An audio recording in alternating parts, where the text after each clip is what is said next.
Hey, hello there, dear Hello, hi, hi, people. hi. Hello, everyone. We have How are you people doing? joining and more will join as well. So my name is Hopefully. Oleg. I'm founder of Extrovert. Here with me today, Peter. He's one of the brightest guys in GTM that I Oh, know. And I'm super excited for today's section because we do have a lot of things that we want to share with you guys. They are all based on our actual data of the tools that we build. And please, before we start, just a little ask from my side. We want to keep this conversation not boring and interesting and maybe even useful a little bit. So please be active in the chat. Please do ask your questions. Please do share your opinions. We will address them as they come. And also, we will have a small Q&A session in the end. First of all, let me know if you can hear us well, if you can see us well, if everything is all good with sound and the picture. So, yeah, excited to be here with you today, Peter. Can you please tell the audience a little bit about yourself? yeah, that's a good one. So I was also start with an idea of this webinar overall. So why we decided to make it because I know Oleg very well and his tool and he's a huge expert in commenting. I guess there are many people from Get Sales users, so they need to know that. And I know that Get Sales is sort of a guru. He actually knows how to do comments, which comments perform well, how you do that. Also, I also hope that we would get a lot of insight myself as well because I'm not doing comments at all. And yeah, so the idea of this session is to dig into this deeply. And Alek, yeah, he is the brightest mind behind this commenting engine. What you're gonna do because this is a very hot topic, Alek, and there are so many people these days that are, arguing if commenting or AI commenting should be right or not, because so many people are commenting just without knowing what they're doing, and they're actually spoiling everything. So yeah, that would be super interesting. Alec, like very very nice person. We're actually friends. So yeah, I hope we get a lot of insights, Awesome, right? awesome. And Yeah, and mhm. just before you begin, I will please do when Peter speaks, I will be active in the chat, so I'll be looking at your questions, and if the questions make sense right now, I will just interrupt Peter and ask them. So there is a chance to like extract some wisdom from him. So please be active, guys. Yeah, and a small thing as well. So try to do that in Q&A session. Like, so you mean you have two things, the chat and Q&A. So Q&A would be way better, right? Structured, easier to track all the questions. So yeah, like we're ready to go. Just a small announcement before we start. We are launching a new product very soon at Get Sales. The product is gtmapi.com, designed for agents and ICP, man, what I'm saying, and MCPs that is helping to do a lot of things with LinkedIn, right? So people who are into LinkedIn automation, you should definitely give it a go once it's live, so you can sign up for the beta, and hopefully in a few weeks it would be live. So yeah, I'm starting with the plan. The plan actually that I'll be covering today is the acceptance and reply benchmarks. So we own a ton of data at Get Sales, and I'll be sharing you real benchmarks of what people getting in terms of acceptance rate and reply rates, and if it's possible to improve it in your case. The second part, we will cover what messages actually get replies, right? Then as well cover what leads are into accepting your connections. And I'll finish with the senders that get accepted. Then I'll pass in mic to Alec. And yeah, Alec has his own structure for like before outreach and after outreach, which will be extremely useful. So yeah, let's move on. Let's start with the benchmarks. So at this moment, LinkedIn is changing everything. And it's very important to know what actually the market does, right, compared to yourself. So we can see currently, based on 20,000 of accounts, that the average median acceptance rate on the market is 21%, right? So this is the first sort of a flag. When you see that you're sort of higher than 20%, then you're in a good company. When it's lower than 20%, maybe 20% lower than that, then you should definitely think of improving your acceptance rate.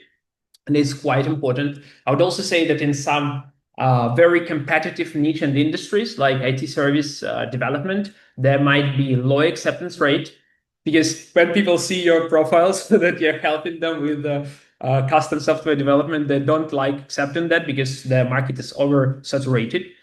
At the same time, with this acceptance rate of 21%, we can see that the top 10 accounts, they're making 42% acceptance rate on average through get sales. And that's not without commenting. I guess Oleg will show us some data, how it can be even more than 40%. So yeah, it's actually possible to get up to 40% or even higher, right? The second thing which is important here is the reply rates that you're getting. The average reply rate that we see on the market is 22% after the acceptance rate.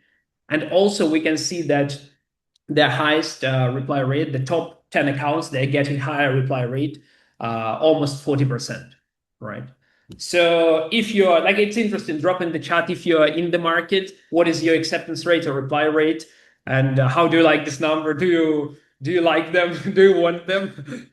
If yes, then you should follow the advice that I'll be sharing today.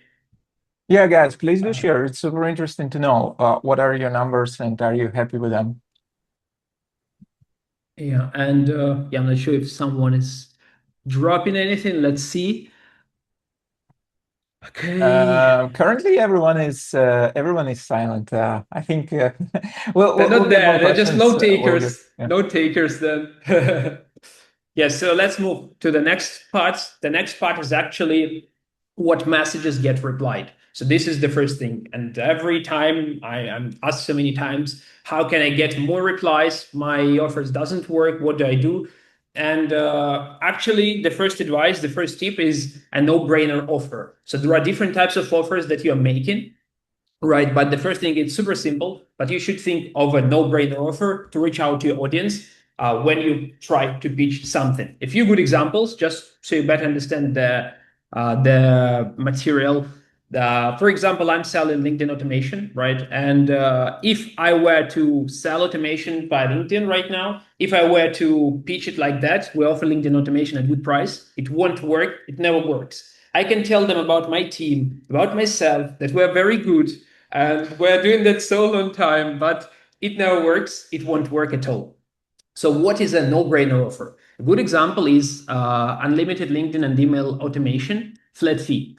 So that was actually a real case of mine. We were doing some experiment, I guess, 1 or 2 years ago, and we were providing unlimited LinkedIn and email accounts, right? And we were reaching out to the audience of Smartly and Instantly. At that point, they were offering unlimited email automation, and we were offering LinkedIn and email automation unlimited with this flat fee. So back then, that was a no-brainer offer. What it means, I send one email to 2,000 people, I get 40 meeting books booked the same week, right? So it's like huge conversions. It's sort of no-brainer offer.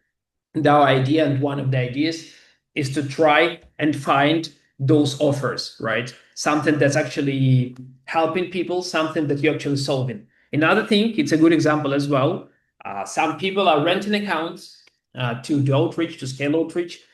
Our trusted partner, by the way, is Mirror Profiles. So the accounts usually cost more than $100, $150 a month.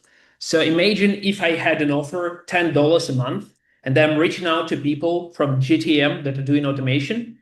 I don't need any personalization. I don't need any icebreaker. I just need this no-brainer offer that is actually bringing me huge conversions. And the same with like daily caps that are currently happening on LinkedIn. If someone was offering a real offer that can protect from those caps, then it would be a no-brainer offer. So the idea is to find no-brainer offer where you can find, because it's like always thin ice, right? It shouldn't be bullshit. It should be bringing some value, and yeah, as simple as that. Maybe any questions on the offer thing? We don't have the offer, but we don't have the questions as far as I can see. But we do have people being super active in the chat, which I appreciate a lot.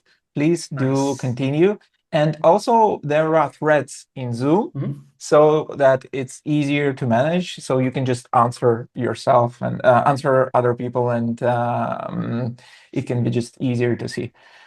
Super cool. Amazing. Let's go on. Amazing, amazing. Let's move to the next one, the lead, like not lead with value, not a pitch. So the last time we had a webinar with Harold Royen, like a few weeks ago. He's a nutrient kind of expert. He's doing nutrient engines with emails sequences, right?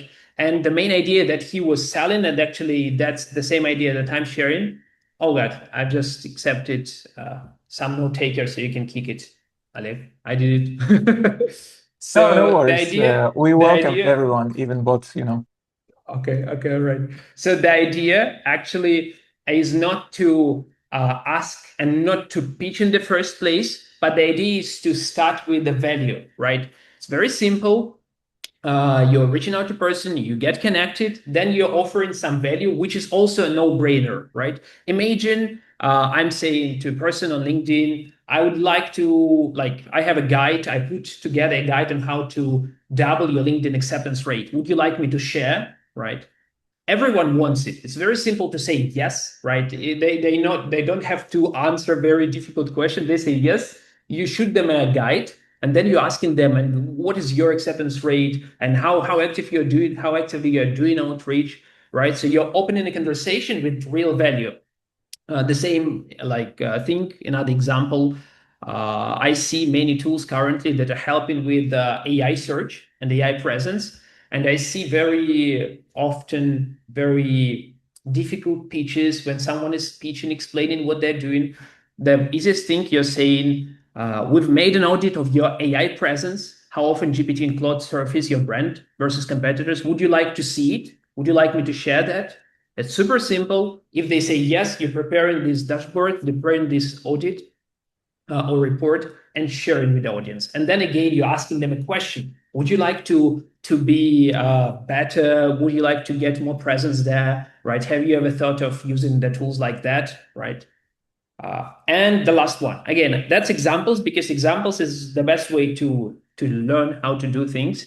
So our experts marketplace, a client wants your domain experts. Some make 10K a month on site. Want an invite. So again, we have customers that are doing marketplaces. They kind of find in those experts and they are reaching out with a real offer. Side hustle, 10K a month, super cool, right?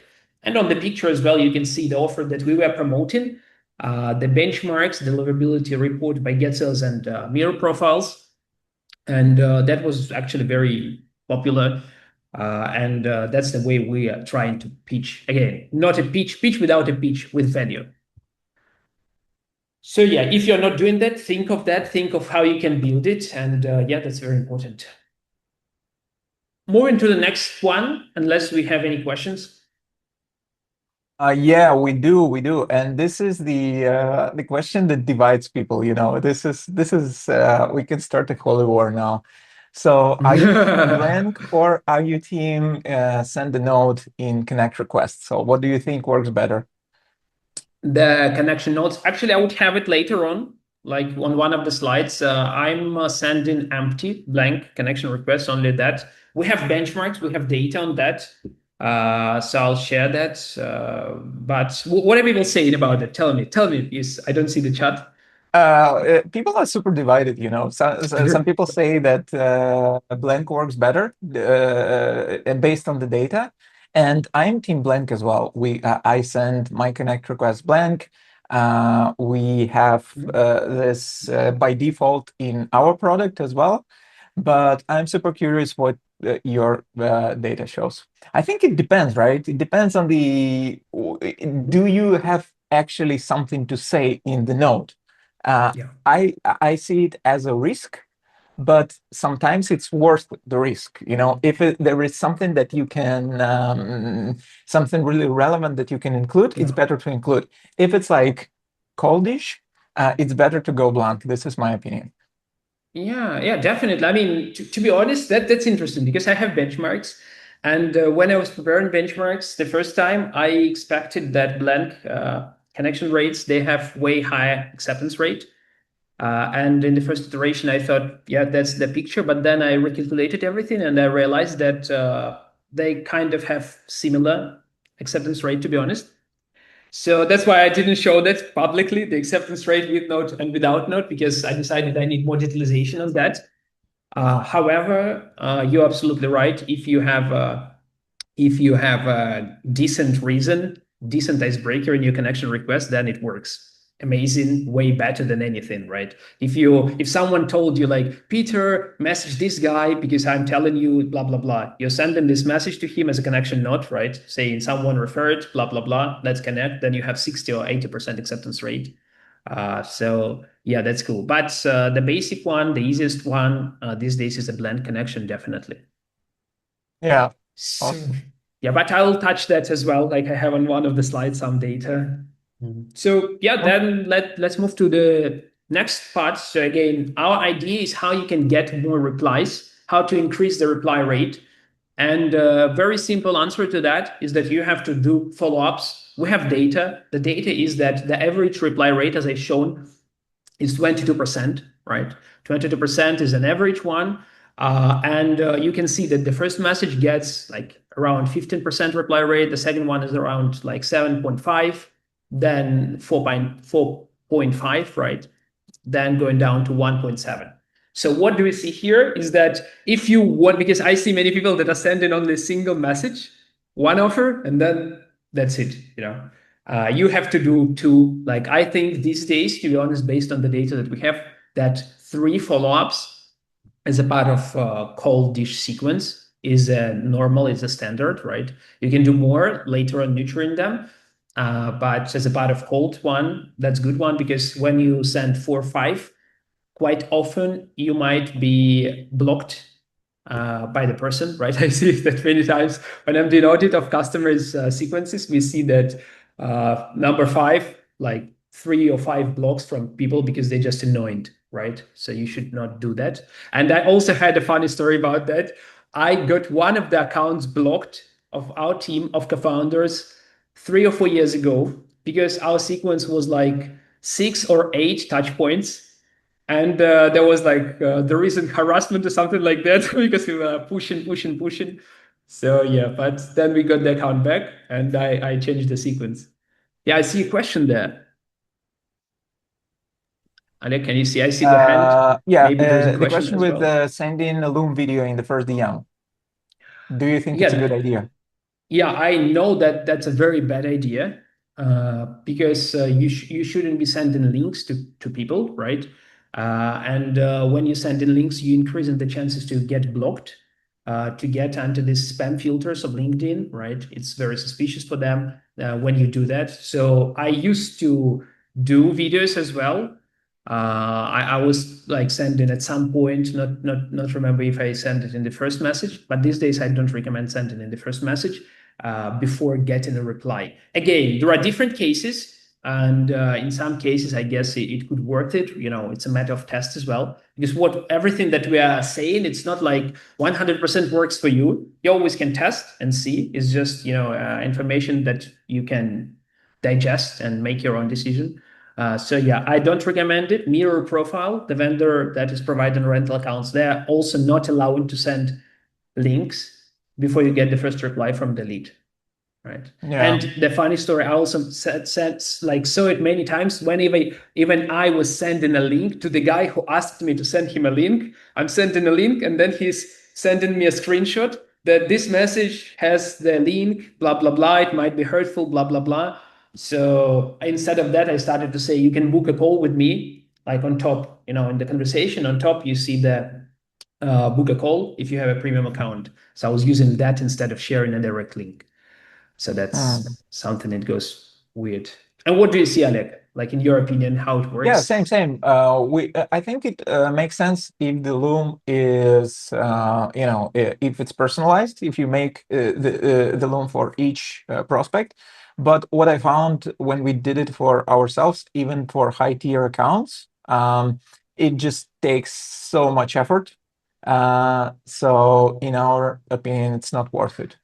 But again, it depends on your market. If you sell to if you sell to mid-market and to enterprise, it might make sense for sure.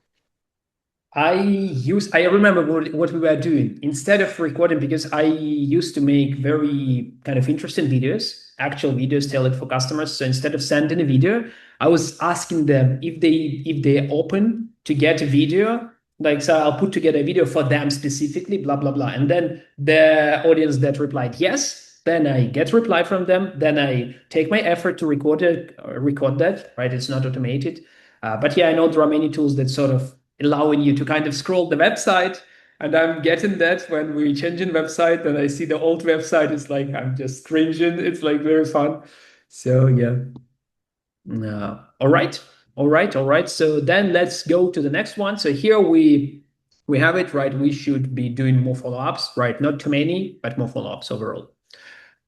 Going to the next one, don't look automated. Again, like most of these clauses sort of basic and simple, but they're very important. So what do I mean by automated? If you look at this message that you are sending to a person or you're receiving, you have to think, could this message be sent to another guy? Like almost the same message, right? And another guy. If it could be sent to multiple people, right? Then the customer also could feel that, right? I'm telling you, they're receiving hundreds of messages that are super generic and they can recognize it. So you should be doing great job to not look as an automated sequencer, right?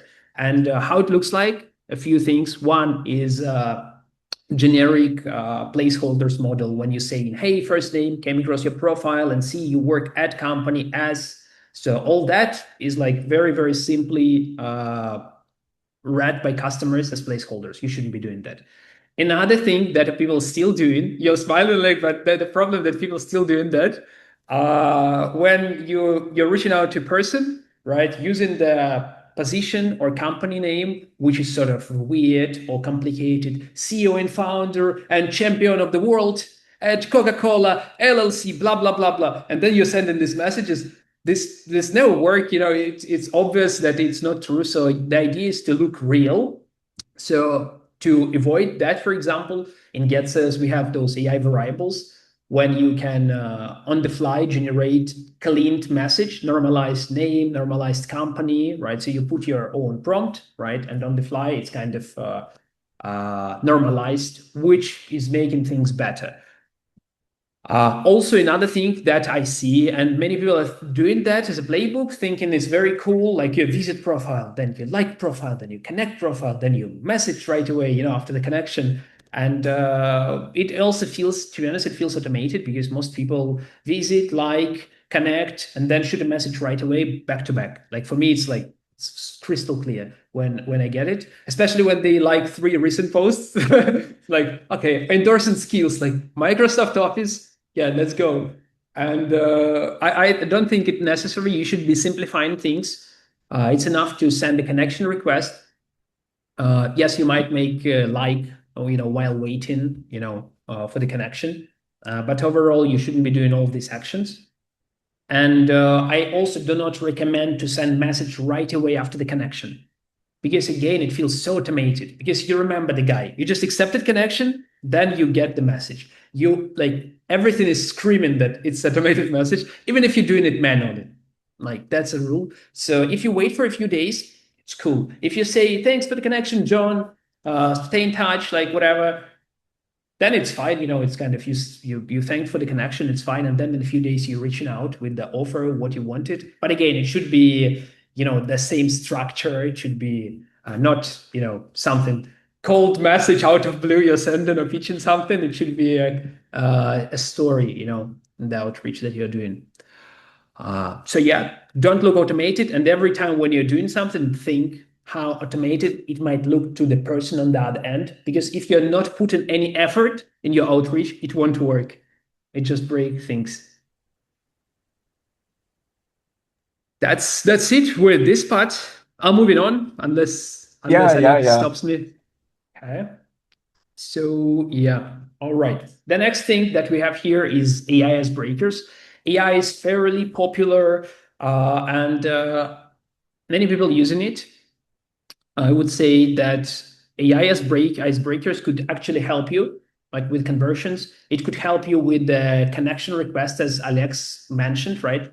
In some cases, it could help you with the first message just to build some trust, right? Because it used to be good to make a compliment to a person, to find some common ground before you start pitching, kind of get this from customer, right? If you had this conversation, then you probably have more chances to get success. So with the IS breakers, it's important to know that you can do many bad things, very, very lame things, but as well, you can do awesome things. A few examples here. One example, I just took a get sales feature of AI templates, put latest post, and generated a message. You see, we are running this webinar today with Oleg.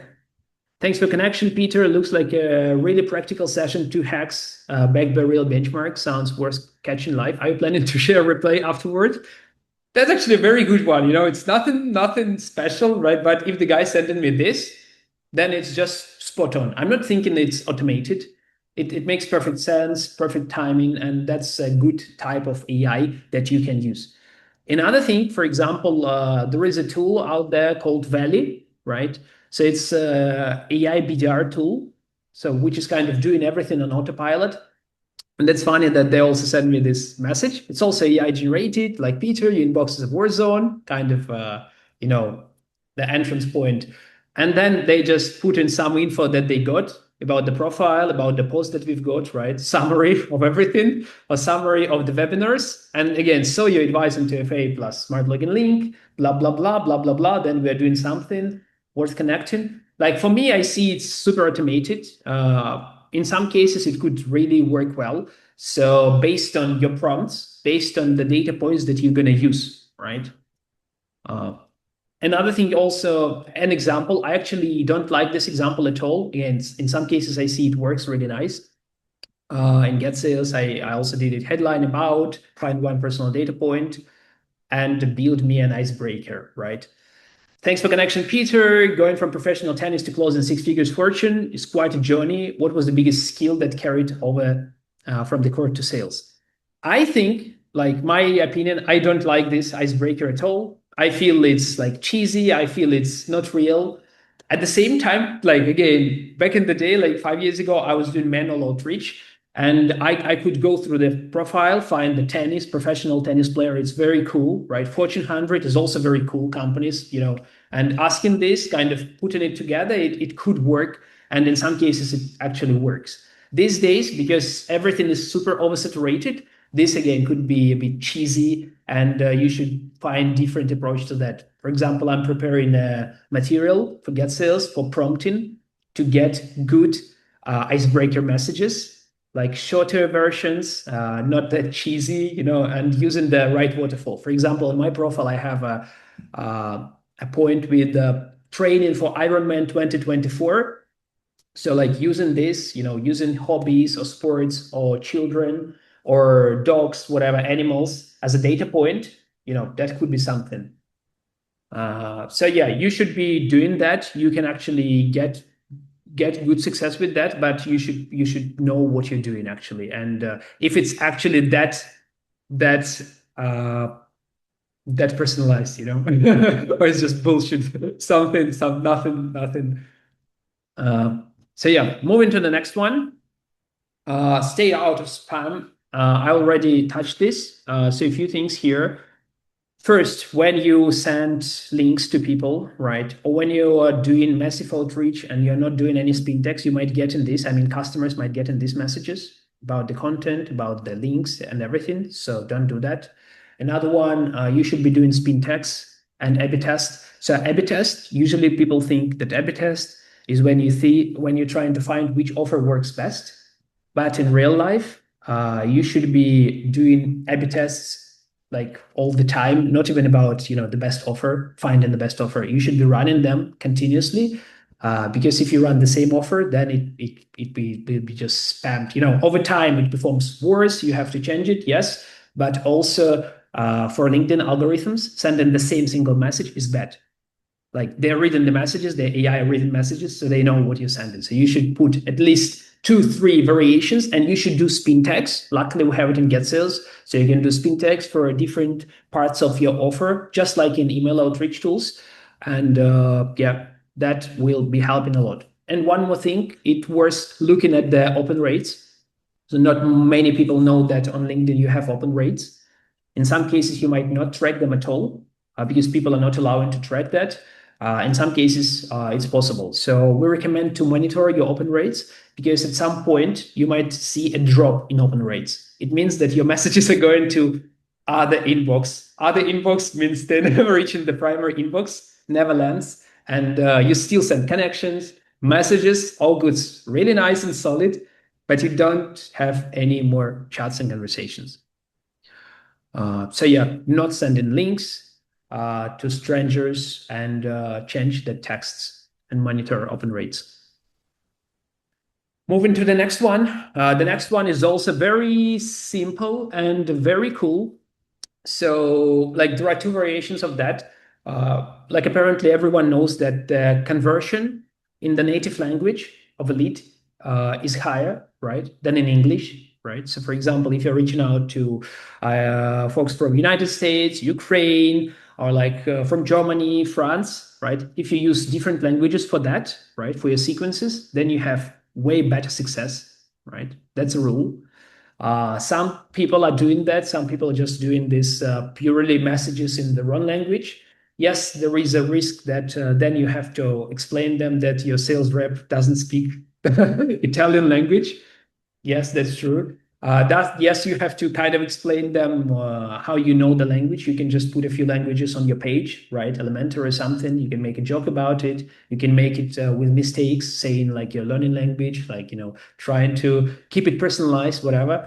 In some cases, you might play with the greetings, just making the greetings in right language, in Spanish, in German, and then continue in normal language.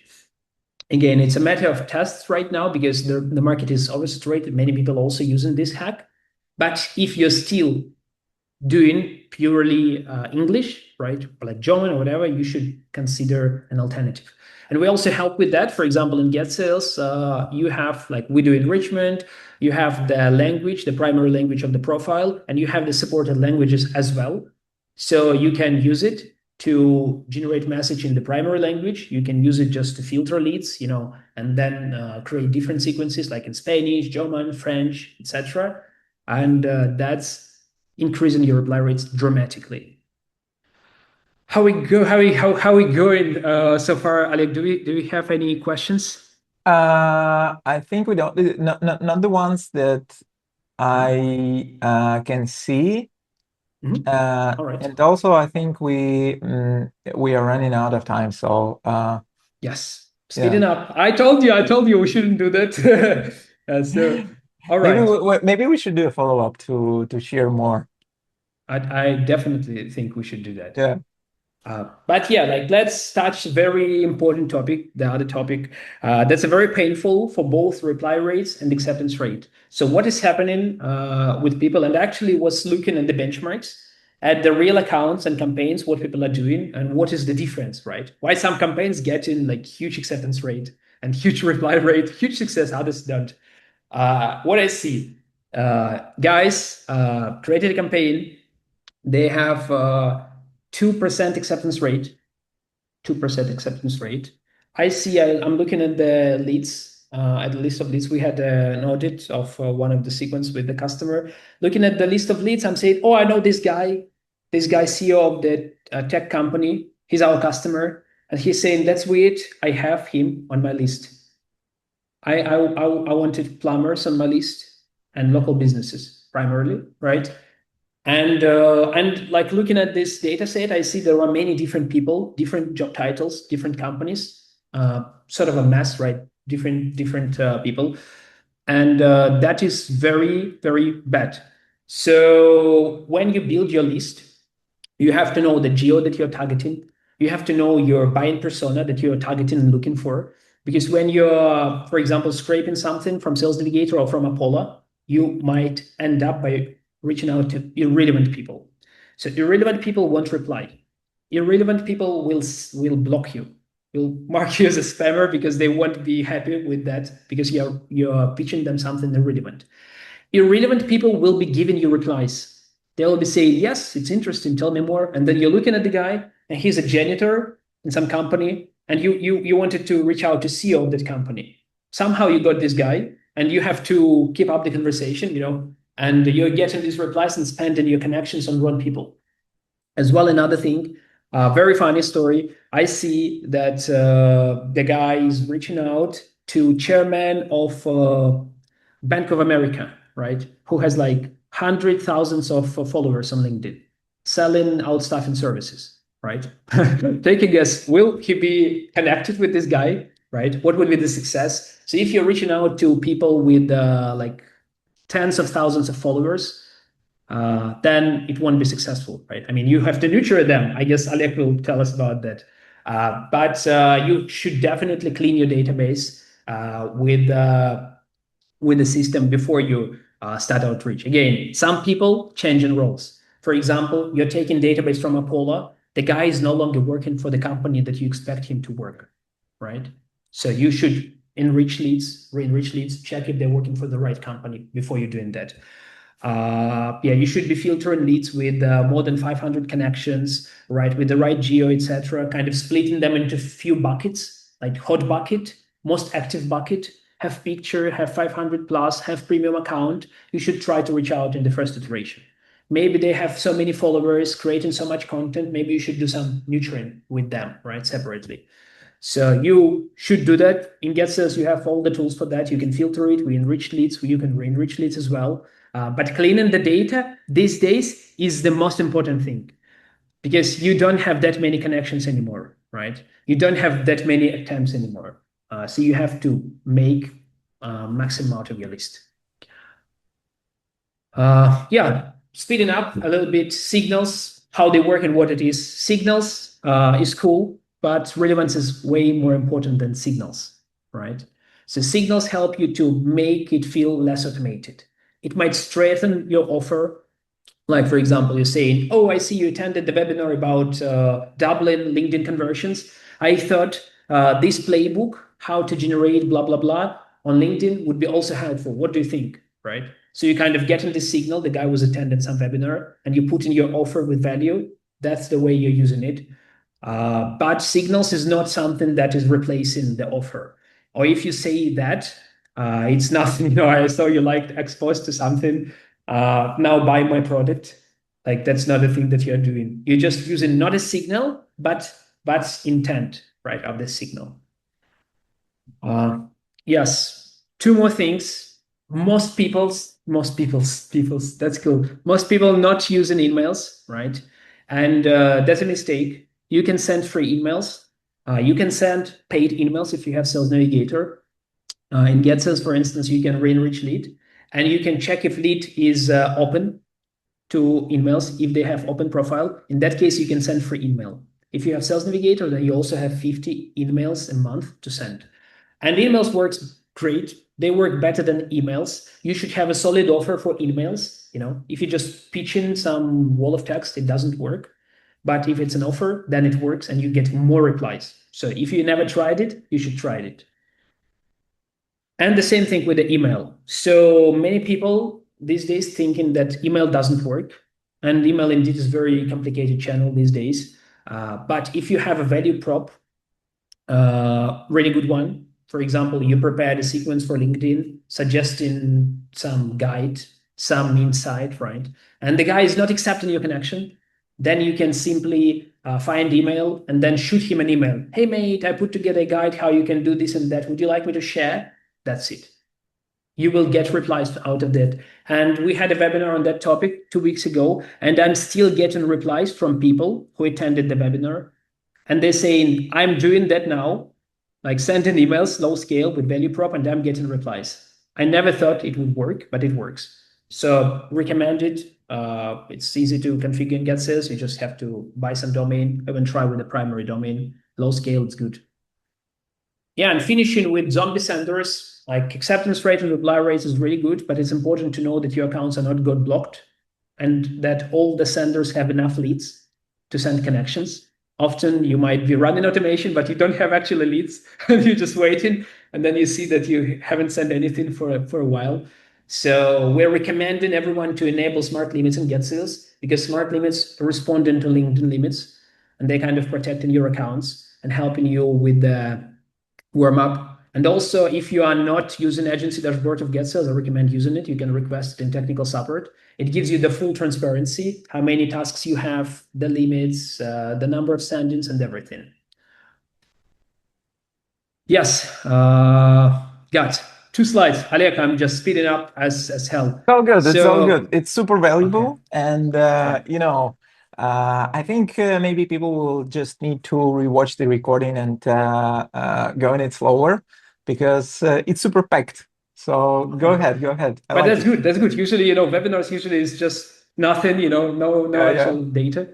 So first degree connections reply is really good one. Also, while exploring these benchmarks and get sales, I was looking at some profiles that are getting high reply rates from their network. So you know that when you start the campaign, you might see people that already connected with you, were connected initially. That's a problem, by the way, that you're missing this audience. Most people are not reaching out to their audience, their network, and you have plenty of leads there. So what you can do with that? First thing with Get Sales or like with Get Sales, you actually have this prioritize with prior engagement model, which can distribute leads to sender profiles that are connected with them, and then you kind of keep up the conversation, right? Or the basic thing that you have on every tool, you check if you're connected or not. If you are not connected, you send connection. If you're connected, you usually end automation. Instead of that, shoot a message, right? Play with that. See how many messages you sent before or received from this guy. And this track bring in increased conversions, increased reply rates because the guy knows you, saw some content, etc. And also, it's very cool. Like since your network brings you higher reply rates, it's cool to connect with your total addressable market.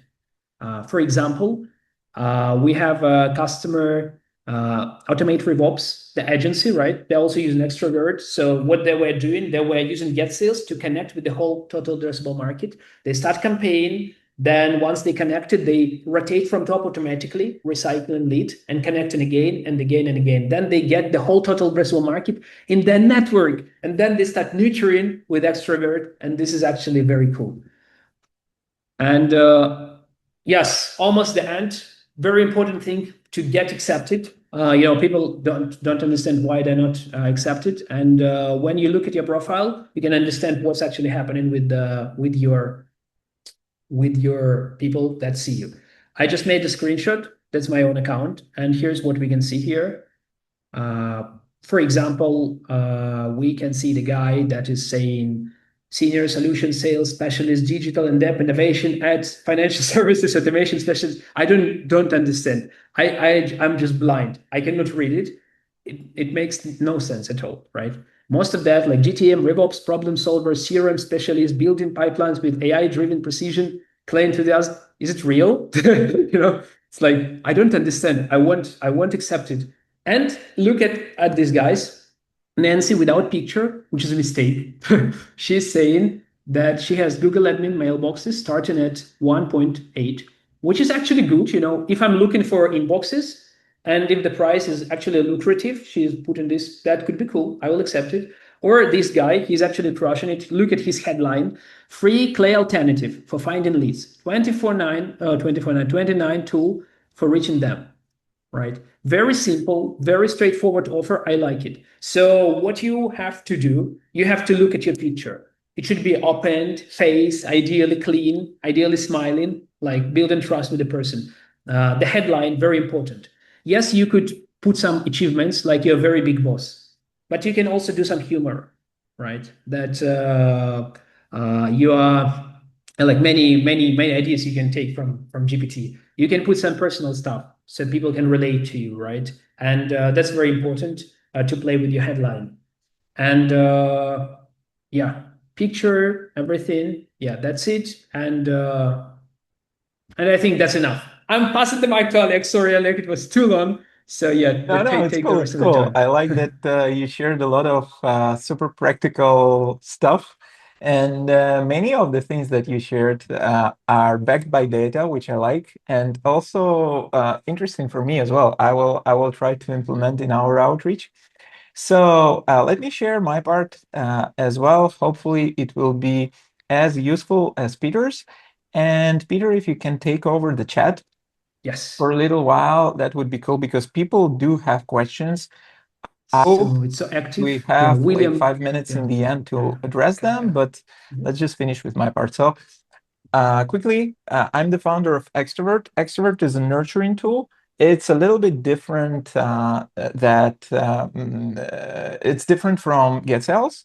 And the difference is that it's suggestion based. So it's not automated. There is no sequences, but you get suggestions for comments, for DMs, and you can do two things with this. You can warm up your prospects before you reach out to them, and you can nurture them after they replied to you, or maybe even after they had a demo with you, but didn't convert. So I want to be sharing some hacks that we know from our data. So we analyzed almost 1 million DMs. We analyzed almost 1 million comments coming through our platform, and we found some things that you can use to increase your acceptance rates and reply rates. First of all, the super simple question: do comments affect your reply rates and acceptance rates? And our answer is yes, for sure they do. They double it. It is the numbers from our actual user base. It is the average numbers. Obviously, some people have like 70% acceptance rates, even sometimes 80%, but the average is 40. And if you don't comment, it's 27. So you almost double your your chances when you are a familiar person when you pitch. And one caveat here, so it works best for two comments. One is not enough, three or four don't move the needle too much. So two is the sweet spot. Just space them out 1 week, 2 weeks, and after that, send the connect request, and and then you can pitch. If you want to do it in Extrovert, here is how it looks like. So basically, it builds the custom feed for you that you can, just set up with your prospects only, with people that you are interested in. It shows you posts, it shows you summaries, and it shows you the drafts that are made in your voice and with your context. So, for example, here, some guy posts about prospecting, and this is the our employee, and he replies that I will add one more thing, commenting on other people's posts before your first DM. So it kind of actually using our context that it knows about us. So it's not just generic, thing. It actually knows what you would normally say to this thing, to this topic. So that's the first one. Just comment before you reach out. The second thing is a little bit less obvious. You want to send the connect request as early as possible after your comment, because people's attention now is scarce. People forget. So if you comment and you send a connect request after a week, it decreases your chances. If you do it within 24 hours, when they remember you from their notifications, it is 44%. So it is much better to act quickly. We do have automated connect request feature as well after you comment.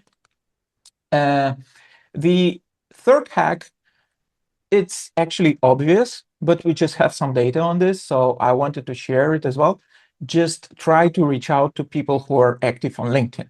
And this is just, sometimes you don't have the chance to do this if you're selling to specific industries, but it matters like a lot. If people post, if they comment, if they react to other stuff in your niche, you have much higher chances to get them, like 43% versus 25, just because they are active on LinkedIn. It's a no-brainer. The next one is the length of your message. I think Peter might have more data on this, and if we do the follow-up webinar, we might dig into this detail because it's super interesting for me as well. But what we see is actually pretty interesting. The very short messages and very long messages don't work so well as the middle ground. So the sweet spot that we see from our data is like 150 characters to 300 characters. So it's like the middle ground in terms of length. But again, it is just the general numbers across the whole user base, and it's obviously it's working very differently in different situations. Like, for example, you can crack a joke which will get insane reply rates, and it will be very short, and you might win in the short, with very short message. But the general numbers are like this.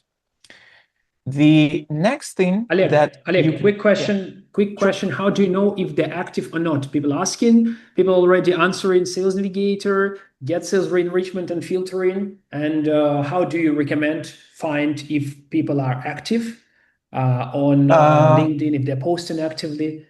Yeah, it And depends on the tooling that you use. You can use SalesNav there is a filter in SalesNav posted on LinkedIn.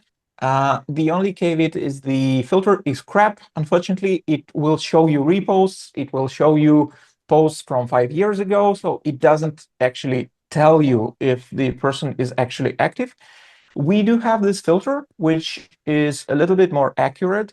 So in your with your prospects, you can see how often do they post their own posts, and when was the last post, when was the last comment from you, so you can see it more clearly. But you can also do the enrichment in Clay if you use it. Yeah, so basically several things that you can use. and may I also ask, I think that's a very interesting question and a very important one. Can you actually, like, you've been doing commenting for ages, right? Yeah. You have a lovely tool for that, so many people using it for that purpose. And how do you see? Can we do it automatically? No, Fully automatic. 100% no. We are trying to, I am tweaking the models all the time. We are trying to, we use fine-tuned model for comments, off-the-shelf models, even the top ones, like we tried all of them. And even the fine-tuned models, sometimes they miss the mark, because it's AI. It's very difficult to, make it not look like uncanny valley. And as you said in your part of your presentation, our main goal is not to look like a sequence, because people are allergic to sequences. So if you overdo it, if you do it automatically, there would be subtle things that will basically give out that it's automated. So what I do normally, I correct like 70% of my comments. I correct 30% of my comments. So 70% I approve as they are.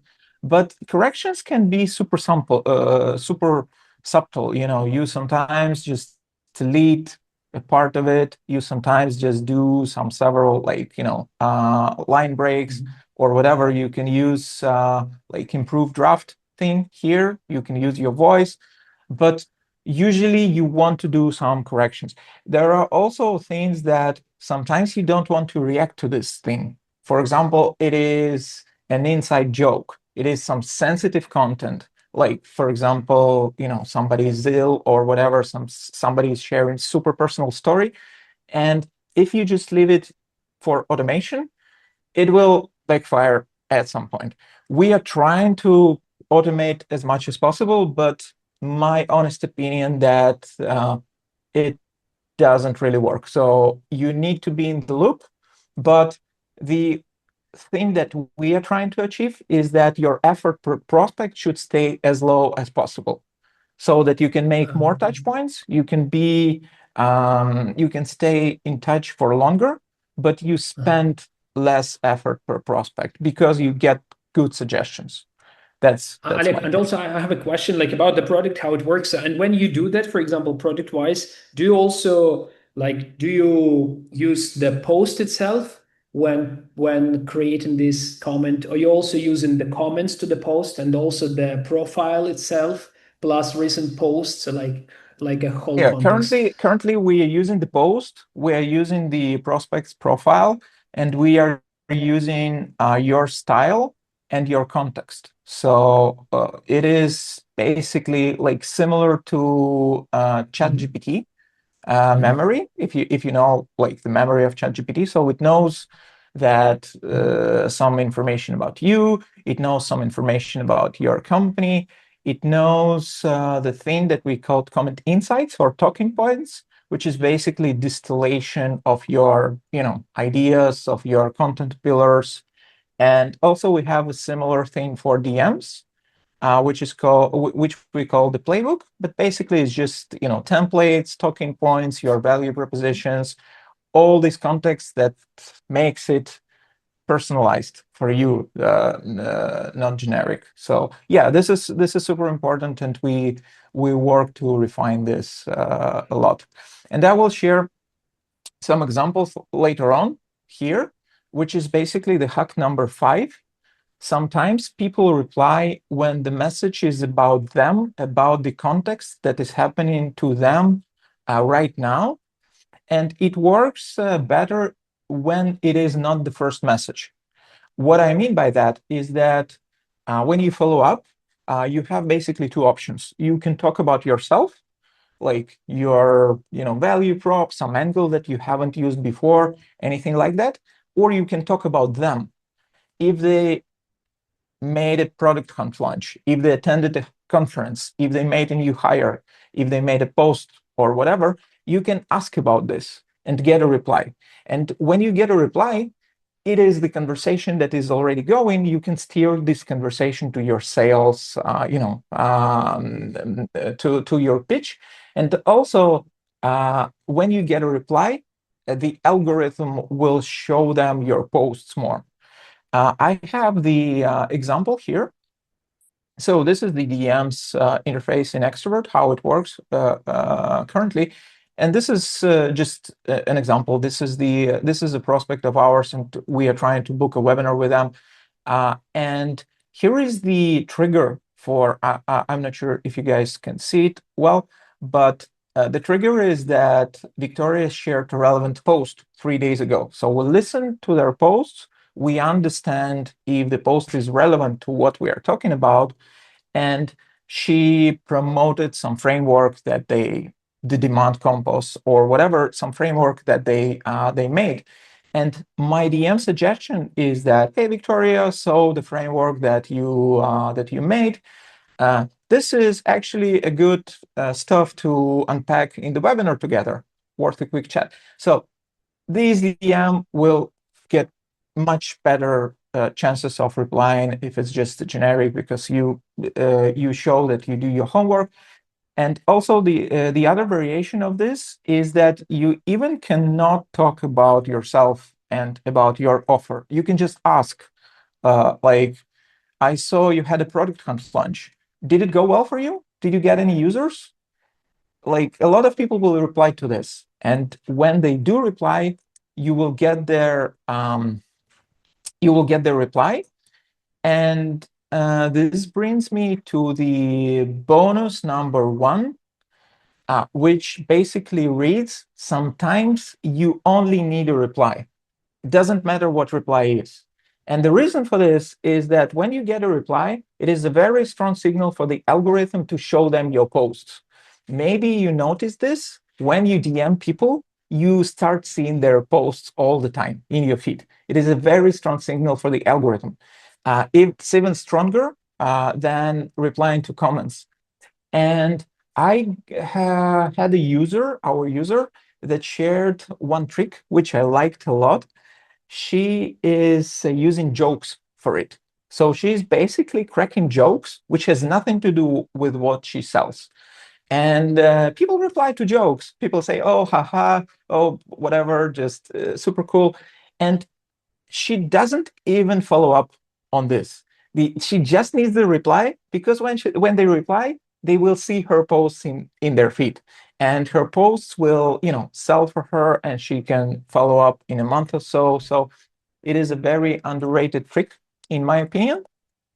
Can I add a small thing here? So that's exactly what we also discussed on the acceptance rate, right? Because when the person, as soon as person see your profile, visit your profile, or connect with you, they will see your posts, right?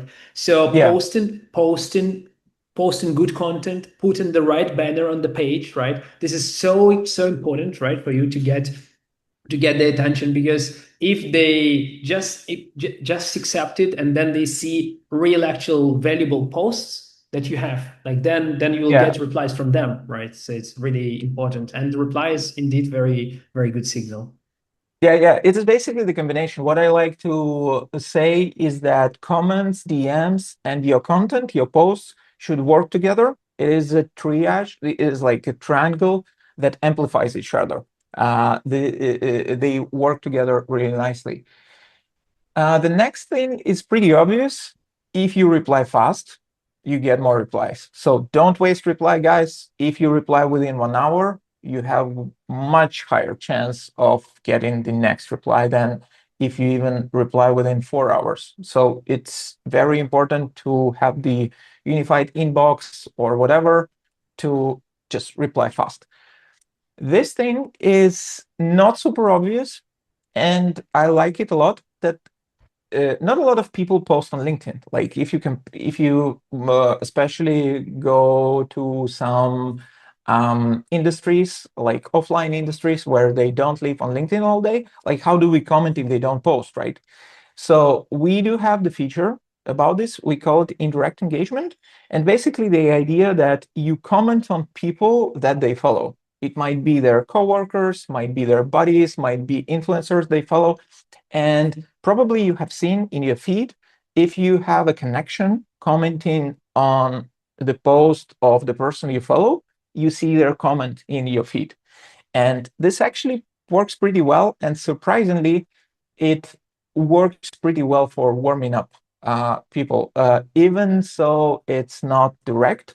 We don't have the, we don't have the guarantee that they will see your comment. It's not a direct comment.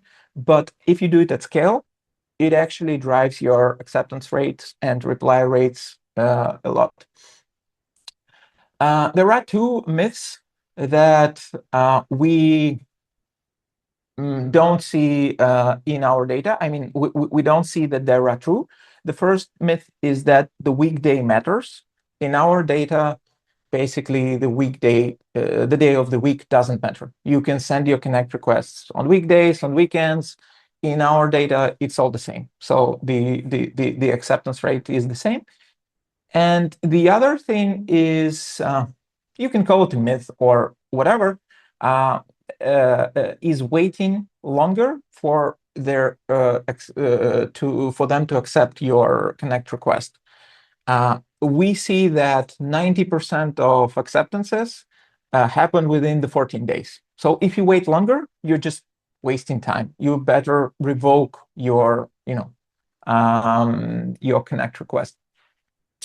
The other thing that we see, if you do split messages, like like you do on your phone, first message, second message, third message, it sometimes gets higher reply rates. I'm not sure, guys, if you have this as a feature in Get Styles. It's a pretty good one. One caveat, though, it sometimes gets overused, this trick. So might work not for all the audiences, but it is worth paying attention Yeah, to. this is a good point, is to sort of you emulate real behavior, kind of drop in this like a real conversation, but actually that's the good is the same of bats, because people don't like those notifications. You see notification, then you see not notification. That's the bad side, and this kind of making it equal. But I see the questions. I wanted to say it, but I was muted. Questions from people. The first one: how many comments are okay without getting flagged? Meaning, how many comments can you leave in a day, in a week? Like, what benchmarks do you have to keep it safe, not get blocked of Yeah, abuse? yeah. It depends on your activity. You don't want to Oh, crank up activity like very fast. So if you're active, we think that up to 100 per day is fine. So you can go like with pretty high volume. Quality beats quantity. So those comments should be working like positively on your image, on your public image. So they should be good. If it's just slop that you send out, it will not work. It will even, make it worse. So yeah, but other than that, you can go up to 100. Sometimes LinkedIn rate limits comments. So it just says, oh, you can't comment anymore. You can comment, tomorrow. We don't see a connection to any restrictions with that. So if you even have this, 24-hour restriction, we don't see any, that your account will be restricted or something like that, because a lot of people comment a lot and they get this rate limit even if they don't use any kind of tool, Extrovert or other tools. Amazing. Yeah, so guys, we are on time. It's sorry about going too fast here, but we have a lot to share. Just wanted to say, if you haven't tried the tool, there is a link here, and you can use the promo code to get 50% off your first month. Peter, Yeah, I'm if actually you sharing. Yeah, I'm sharing screen now. You can just disable your screen. I'll yeah. actually cover a few perks that we have, right? So the first perk is like 50% off the Extrovert subscription. Another one, as usual, the trusted vendor of rental accounts, mirror profiles, 10% discount for new users for European accounts. With Get Sales, apparently, for those who want to try the safest software on the market, the most powerful software on the market, you can get it for 1 month for free, right, for new users. And also for those who would like to try enrichment credits and email credits, the new features that allowing you to get fresh data, that's allowing you to score leads, do AI personalization, and all that. You can upgrade from old plans to new plans for free for 1 month. So just let me know, send an email, and I'll arrange that. And yeah, don't forget to sign up on gtmapi.com to get a notification once it goes live. Awesome. Awesome. And we will also share the slides. We will also share the recordings with you guys. We will also share the promo codes. And thanks a lot for being here. And I have the last question from Udai. How does Extrovert work with LinkedIn API, not the Chrome extension? Chrome extension is optional. We do have one for your convenience, but if you don't want to use this, absolutely you can use it without Chrome extension.